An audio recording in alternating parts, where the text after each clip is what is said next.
So as we all know, 2024 was dubbed as the super election year. So we already saw from Bangladesh, Pakistan, South Korea, Taiwan, and even other countries as well, globally. And billions of individuals worldwide participated and is still participating in the elections. So we see that the significance of this pivotal election year for democracy is noteworthy. That's why ANFREL made efforts to at least monitor the elections last February. So against this backdrop of global democratic erosion, particularly evident in the diminished credibility of election, weakened parliamentary effectiveness, and restricted access to justice. So despite these challenges, we saw every election year as an opportunity to innovate, especially in pushing for relevant electoral reforms and to improve representation. So at least throughout the Asian region, so there was this study last year that the status of democracy in Asia, with regard to the issues I mentioned, there's a crackdown on the participation and effectiveness of the civil society organizations. That's why, in order at least to consolidate the efforts of the civil society organizations, so ANFREL as a member-based organization in Asia, we have PERLUDEM, KIPP, and JPPR, at least to spark the discussion and at least do the job also of the civil society organizations to consolidate the efforts for our democracy. So we have this book, as you all know, you already have the copy. So we are launching, yes, this is our publication. So this is the final report of the International Election Observation Expert Mission of ANFREL. So we titled this Beyond Power, Upholding the Rule of Law Amid Democratic Adversities. So we titled this way because we see the significance also of the upholding the rule of law amid democratic adversities and ensuring that the legal framework of a country should remain robust, impartial, and just, even in the face of political pressures, social upheaval, and other challenges to democratic governance. So actually, the title itself, this is ANFREL's call to the electorate and duty bearers of Indonesia to uphold and preserve the very essence of rule of law, to provide legitimacy and stability of both the legal system and the democracy as a whole. So that's why we titled this way also as our main call after this mission that we have conducted. Of course, we also think, of course, the KPU and the Bawaslu, because ANFREL was invited to observe the elections, and we were accredited by Bawaslu, and at least we were able to do our job. And this is the very essence of international election observation.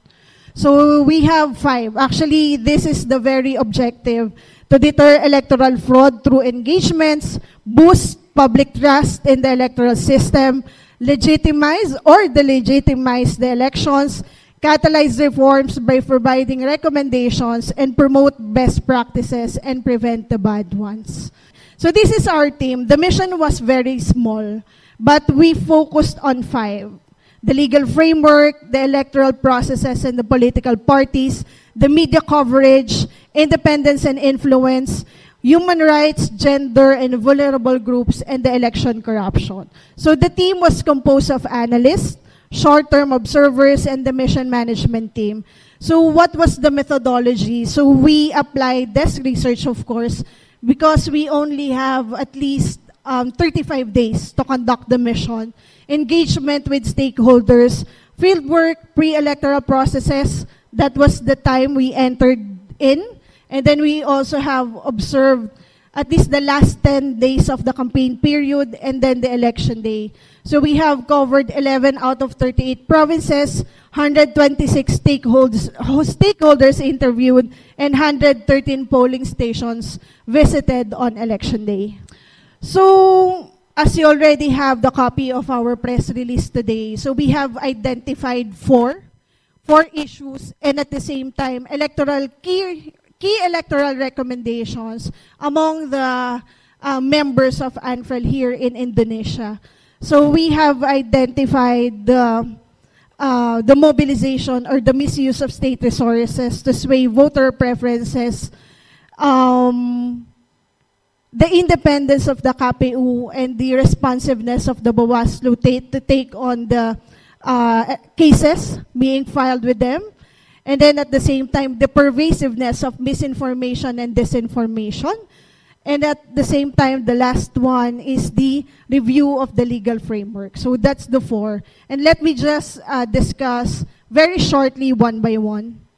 So we have highlighted and mentioned in our report that the Constitutional Court's judgment on the minimum age requirement to run for the presidential election posted legal uncertainty. So, of course, ANFREL extends its respect to the members of the Constitutional Court. But however, we saw that the decision brought about it posed legal uncertainty, which causes a lot of interpretation as to the age requirement. Actually, our main recommendation is to include the age qualifications and requirement in the Constitution to ensure stability and consistency in the eligibility criteria for political office. And last, review and amend constitutional provisions and laws to address electoral uncertainties stemming from the potential loopholes in the legal system. So we hope that this issue that we have identified, we hope that there will be a clear standard that will remain constant over time, preventing frequent changes or amendments to electoral laws based on evolving opinions. For the misuse of state resources, actually, our call, of course, is to for the Parliament to tackle this issue through legislation, and the KPU to take proactive steps to focus on the substantive aspects of the electoral processes.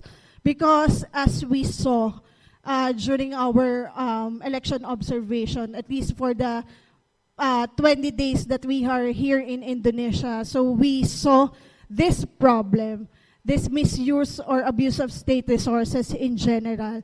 Because what distinguishes actually abuse of state resources from the other acts of corruption is that it is indispensable electoral component, and that is the acts are committed to gain an advantage and even ensure victory in the elections.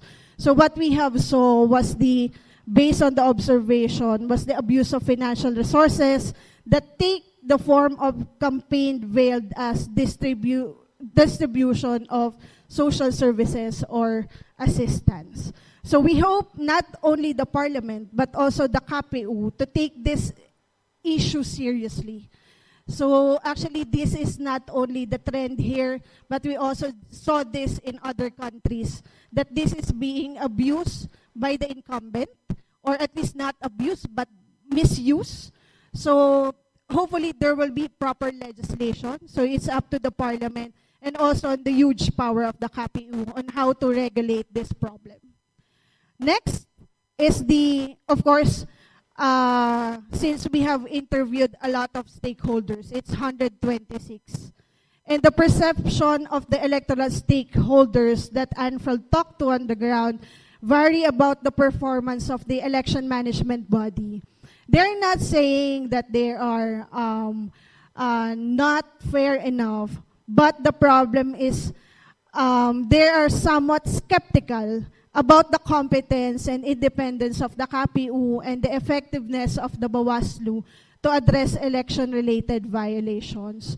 So actually, our recommendation, of course, is to enhance the transparency mechanisms and include civil society organizations to take part in decision-making, making regular consultations with relevant stakeholders as a practice. It is something that should be institutionalized. They should be more open to it.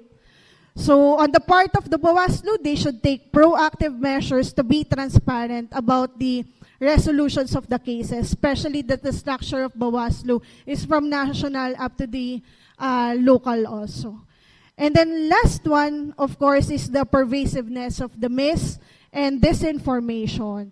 So our call, of course, is there should be a multi-pronged approach to address information disorder, which includes promoting media, information and digital literacy, upholding media freedom, as well as ethical and professional standards, pushing for accountability, transparency, of course, from the social media platforms, and nuancing guidelines and further discussions to curb, of course, this is the trend right now, the misuse and abuse of generative AI and other emerging technology that may be used to distort and malign the truth.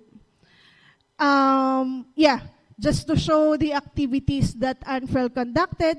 So we are actually thankful enough that ANFREL was allowed to observe for the Indonesia elections.